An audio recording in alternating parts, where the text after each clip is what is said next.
এই দেখো, এখানে মাছ আমি ধুয়ে রেখেছি। মাছটা কি করে ধুয়েছি, প্রথমে বেশি করে লবণ দিয়ে জলে ভিজিয়ে রেখেছি। জলে ভিজিয়ে রাখার পর তারপর সেই জলটা 3-4 বার ধুয়ে ফেলে দিয়ে ফের আবার জল দিয়ে তার সাথে 1 চামচ ভিনিগার দিয়েছি। ভিনিগার দিয়ে আবার 2-3 মিনিট ভিজিয়ে রেখেছি জলে ভিজিয়ে রাখার পর সমস্ত নোংরাটা বেরিয়ে গেছে। দেখো কত পরিষ্কার লাগছে দেখতে, পরিষ্কার লাগছে না? আর এই মাছের এই তেলটা রেখেছি, এই একটা সাইড করে রেখে দিয়েছি। এইখানে আছে এই মাছগুলো, এটা আছে লেজাটা,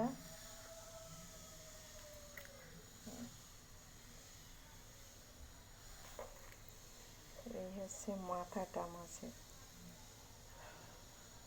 এইসব ভিডিও আমি বানাতে চাই না, কারণ এইসব ভিডিও বানাতে আমার ভালো লাগে না।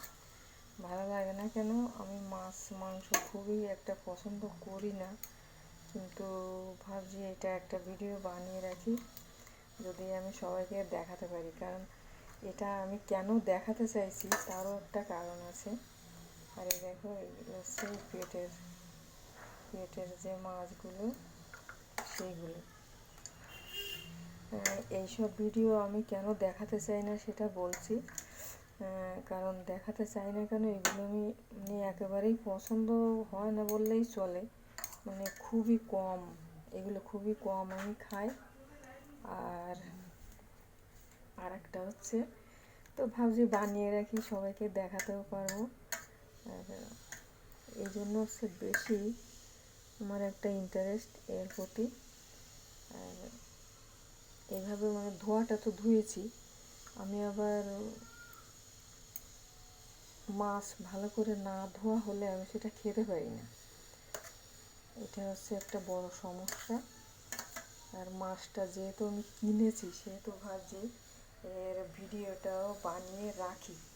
তারপরে এই যে কড়াইতে তেল দিয়েছি, তেলটা এই যে গরম হয়ে গেছে।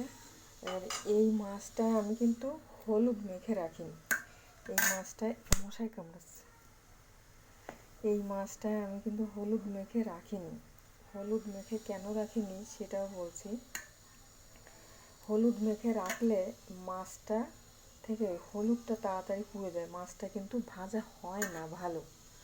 এবার আমি ওই জন্য হলুদটাকে কী করেছি, আমি হলুদ তেলের মধ্যে আমার দেওয়া হয়ে গেছে, এই যে দেখা যাচ্ছে তেলের মধ্যে, ওইটা আমি মাছটা যখন এর মধ্যে দেবো, দিলে কিন্তু মাছটা আমার এমনিতেই হলুদ হয়ে যাবে। হ্যাঁ, প্রথমে আমি কী দেবো, প্রথমে এটাই দিই।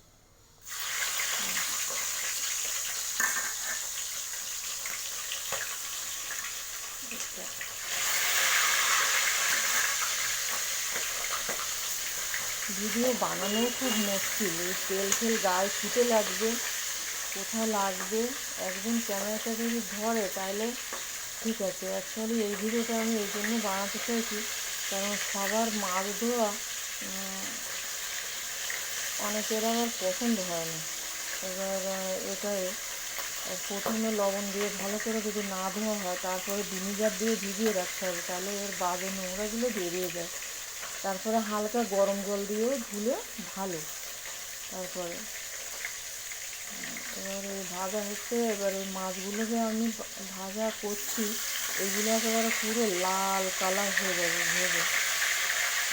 দেখতে খুব সুন্দর লাগবে সেটা, আর খেতেও তখন এটা ভালো লাগে। আর যদি মাছের রঙ যদি মানে সাদাতে থাকে, সেটা আবার খেতে গেলে কেমন একটা হয়।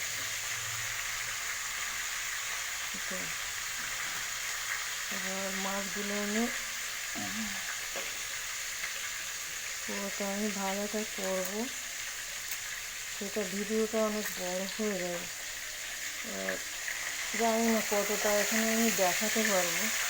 তো আমি বলছি, আমাকে নিমন্ত্রণ করে লোকের বাড়িতে, কিন্তু আমি কারোর বাড়িতে যাই না খেতে। কেন যাই না, কারণ সেটাও বলা হবে, আমি তোমাদের বলবো শেয়ার করে। আর মানে খাইয়েছিল তো, সে খাওয়া মানে যে আমাকে ডেকে নিয়ে খাওয়ায় সেগুলো মনে করার মতন, মানে যতদিন বেঁচে থাকবো আমার মনে থাকবে, মানে এরকম একটা এই জন্য আমি যেতে চাই না কারো বাড়িতে খেতে। আমি কীরকম করে মাছ ধোবে এটাই সব থেকে আমার বড় সমস্যা। আর একটা হচ্ছে মানে মাছটাকে কীরকম করে ভাজবে। একজন আমাকে খাইয়েছিল একবার ইলিশ মাছের মাথা রান্না করে, আমি মানে যতদিন বেঁচে থাকবো আমার মনে থাকবে। এই ইলিশ মাছের মাথাটাকে ভাজা করেছে, জানি না ভাজা করেছে কিনা, তারপর রান্না করেছে। তো মাছের মধ্যে এই মাথাটার মধ্যে যে কানকোগুলো থাকে, কানকোগুলোর মধ্যে পুরো একদম মানে কাদা, মানে নোংরা পুরো ভর্তি। হ্যাঁ, মানে সে দৃশ্য আমার, আমি মাঝে মধ্যে মনে পড়ে, আমি এটা ভুলতে পারি না কখনো। যে ভালোবেসে মানুষকে এরকম ইলিশ মাছের মাথা খাইয়েছিল নিমন্ত্রণ করে, তা আবার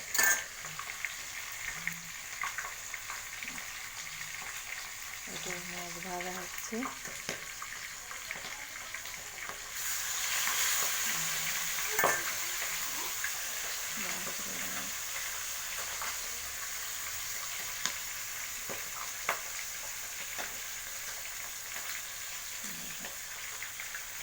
এটা তোমাদের সাথে আমি শেয়ার করলাম, আমার ভীষণ ভালো লাগবে। এটাকে আমি তোমাদের সাথে এটা শেয়ার করে তোমাদের আমি দেখাতে পারলাম, কারণ